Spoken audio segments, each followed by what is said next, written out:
Hey everyone, in this video, I'm going to show you how to recover a damaged project in Adobe Premiere Pro. If you ever get that damaged project message in Premiere Pro like this one, there's really only one reliable method I found to recover your work. Start by going to the location where your project file was originally saved. If you're not sure where that is, just open Premiere Pro, go to File, then Open Recent, and it'll show you the last project you worked on. Head to that folder using that address. I have already opened that address, so I will open that folder. Here, you'll notice the most recent project and some other files.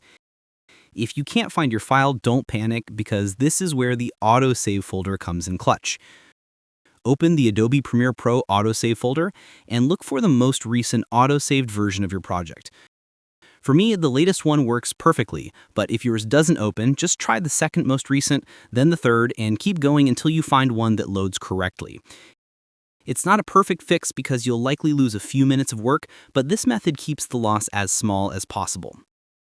One more tip so this doesn't happen again, set up AutoSave to run more frequently. Just go to Edit, Preferences, then AutoSave, and change the timing to something like every 5 minutes.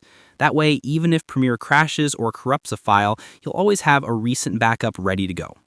If this tutorial helped you out, make sure to like and subscribe for more helpful guides.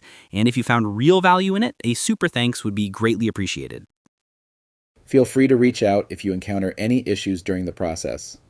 If this video helps you out, please leave a like and subscribe. Comment below if you have any questions. If you need further assistance, consider hiring a professional using the link in this video below.